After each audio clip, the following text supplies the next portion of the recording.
সম্মানিত দর্শকবৃন্দ, আসসালামু আলাইকুম রাহমাতুল্লাহ। নিশ্চয়ই আপনারা ভালো আছেন। আমি আছি আলহামদুলিল্লাহ ভালো। আপনারা আমার কাছে অনেকে বারবার জানতে চাইছেন যে নিজের জমি থেকে কিভাবে পল্লী বিদ্যুতের পল নিরাপদ স্থানে সরানো যায় সরকারিভাবে। আবার অনেকে জানতে চাইছেন যে আমি আমার বাসা বাড়ির উপর দিয়ে পল্লী বিদ্যুতের পল এবং তার গেছে, সেটা নিরাপদ স্থানে কিভাবে সরাবো। আবার অনেকে জানতে চাইছেন যে আমার জমির উপরে পল স্থাপন করা আছে, আমি সেই জমির উপরে বাসা বাড়ি বা দোকানপাট করব, সেটা পলটা কিভাবে সরকারিভাবে নিরাপদ স্থানে সরাবেন সেই সম্পর্কে অনেকে আমার কাছে জানতে চাইছেন। তো যাই হোক, আজকে আমি এই গুরুত্বপূর্ণ বিষয়টি ভিডিওর মাধ্যমে আপনাদের তুলে ধরবো যে পল্লী বিদ্যুতের পল আপনার নিজের জমির উপর থেকে নিরাপদ স্থানে সরকারিভাবে কিভাবে সরাবেন এবং কোথায় গিয়ে আবেদন করবেন এবং কিভাবে আবেদন করবেন এবং কি কি কাগজপত্র লাগে সেই সম্পর্কে আমি ভিডিওটি তৈরি করেছি। তো কাজেই আজকের ভিডিওটি খুবই গুরুত্বপূর্ণ। আমার ভিডিওটি না টেনে সম্পূর্ণভাবে দেখুন, তাহলে পল্লী বিদ্যুতের পল নিজের জমি থেকে নিরাপদ স্থানে সরানোর বিষয়টি সম্পূর্ণভাবে জানতে পারবেন। তার আগে আমার চ্যানেলটাকে যারা নতুনভাবে দেখতেছেন অবশ্যই সাবস্ক্রাইব করবেন এবং আমার এই ভিডিওটি বেশি বেশি শেয়ার করবেন, তাহলে আরও অন্যান্য ভাই ও বোনেরা নিজের জমি থেকে পল্লী বিদ্যুতের পল সরানোর সরকারি উপায় সম্পর্কে জানতে পারবেন। তো চলে যাওয়া যাক আজকের মূল আলোচনার বিষয়বস্তু। সাধারণত অনেকে বলে থাকে আপনার যে নিজের জমির উপরে পল থাকার কারণে আমি সেখানে বাসা বাড়ির ডিজাইন বা দোকানপাট সঠিকভাবে স্থাপন করতে পারে না, কেননা পল্লী বিদ্যুতের পল থাকার কারণে মাঝখানে। এর ফলে আমরা যে দোকান বাড়ি বা বাসা বাড়ি বা ইন্ডাস্ট্রি যেটাই হোক না কেন, পল্লী বিদ্যুতের পোল মাঝখানে থাকার ফলে আপনার যে সঠিকভাবে ডিজাইন বা বাসা বাড়ি স্থাপন করতে পারেন না। তো যাই হোক, পল্লী বিদ্যুতের এই পোলটা কীভাবে সরাবেন, এই পোলটি সরানোর জন্য অবশ্যই আপনাকে আগে পল্লী বিদ্যুতের যে পল্লী বিদ্যুৎ সমিতি অফিস আছে, জোনাল অফিস আছে নিকটস্থ, সেই জোনাল অফিসে যেতে হবে। আপনার জমির উপরে যে পল্লী বিদ্যুতের পোল রয়েছে কী কারণে সরাবেন সে বিষয়ে কয়েকটি কারণ উল্লেখ করা থাকবে সেই ফর্মটিতে। সেই কারণটি অবশ্যই সেখানে টিক চিহ্ন দিবেন এবং লিখে দিবেন যে আমি আমার জমির উপরে যে পোলটা আছে সেই পোলটা যদি নিরাপদ স্থানে সরানো যায় তাহলে বাসা বাড়ির করতে আমার কোনো সমস্যা হবে না। এই পোলটা থাকার কারণে বাসা বাড়ি করতে বা অফিস বা ইন্ডাস্ট্রি করতে আমার সমস্যা হচ্ছে, সেজন্য আমি পোলটি সরাতে চাই।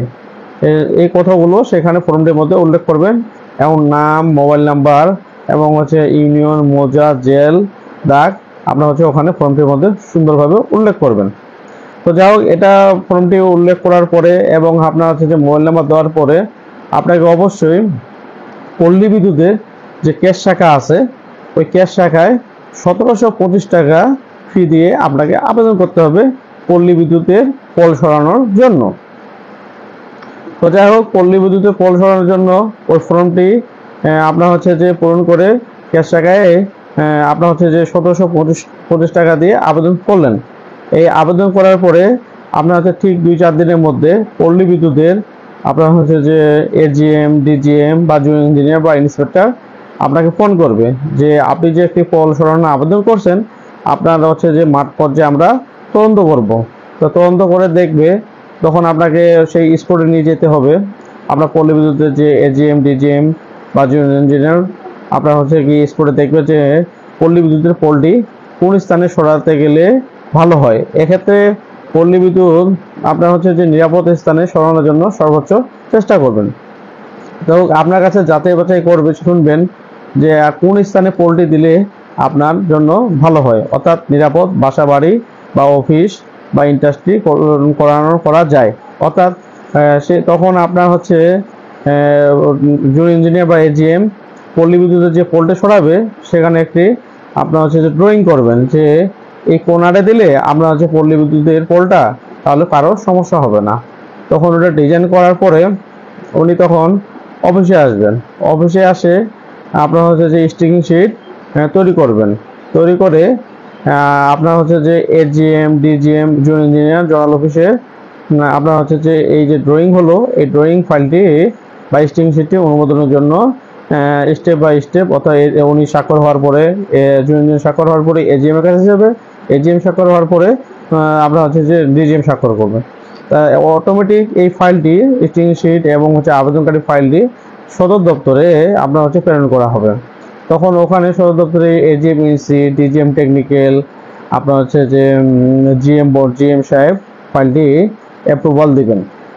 তো তার আগে একটা জিনিস আপনাকে জানতে হবে যে এই ফাইলটি অনুমোদন হওয়ার পর আপনাকে আবার ওই ফাইলটি সদর দপ্তর থেকে আপনার হচ্ছে জোনাল অফিসে আসবে।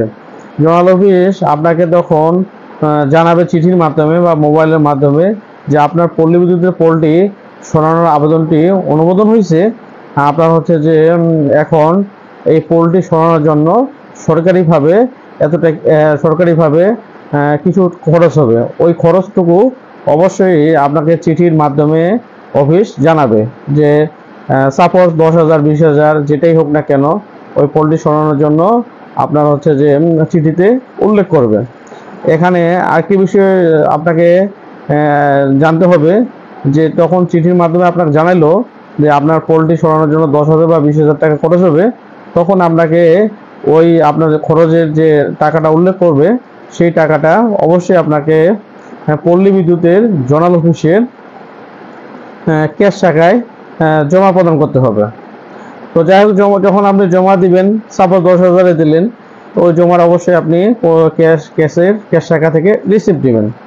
ওই রিসিপ্ট নেওয়ার পরে আপনাকে তখন ওই ফাইলটি আবার আপনার হচ্ছে এজিএম, ডিজিএম স্বাক্ষর হওয়ার পর জোনাল অফিস থেকে যখন টাকা জমা হয়ে গেল, তখন আবার সদর দপ্তরে প্রেরণ করা হবে। প্রেরণ করার পরে আপনার হচ্ছে যে finally AGM, DGM, technical, GM ফাইলটি অনুমোদন দিয়ে আপনার হচ্ছে যে এটা একটা টেন্ডার দিবেন জিএম অফিস। অর্থাৎ ওই টেন্ডারের মাধ্যমে দেওয়ার ফলে আপনাকে তখন পোলটি সরানোর জন্য ঠিকাদারের কিছু লোকজন আপনাকে ফোন করবে যে আপনার একটি পোল সরানোর আবেদন করেছিলেন, সেটা পল্লী বিদ্যুৎ সমিতি থেকে অনুমোদন হয়েছে, আমরা ঠিকাদার, আমরা আপনার পোলটি সরানোর জন্য আজকে বা কালকে যাব, আপনি স্পটে থাকিয়েন, এই বলে আপনাকে ফোন করে জানাবে। তো যাই হোক, আপনার হচ্ছে মূলত যখন ঠিকাদার গেল বা আপনার হচ্ছে যে পোলট্রি সরানোর জন্য, তখন আপনার হচ্ছে যে নিরাপদ স্থানে যেখানে ড্রয়িং করা আছে স্টিং শিট, সেই শিট অনুযায়ী আপনার হচ্ছে যে ঠিকাদারের লোকজন আপনার পোলট্রি সরানোর ব্যবস্থা নেবেন। অর্থাৎ পোলট্রি যেখানে আছে এবং যেখানে ডিজাইন করা হয়েছে সেই স্থানে আপনারা হচ্ছে প্রতিস্থাপন করবেন। তো এই ছিল আজকের বিষয়বস্তু। আর পল্লী বিদ্যুৎ সম্পর্কে যে কোনো তথ্য জানতে চাইলে আমাকে মেসেজ করবেন, হোয়াটসঅ্যাপে নক দিবেন এবং হচ্ছে যে কমেন্ট বক্সে কমেন্ট করবেন। তো ধন্যবাদ, ভালো থাকুন, সুস্থ থাকুন। আসসালামু আলাইকুম রহমতুল্লাহ।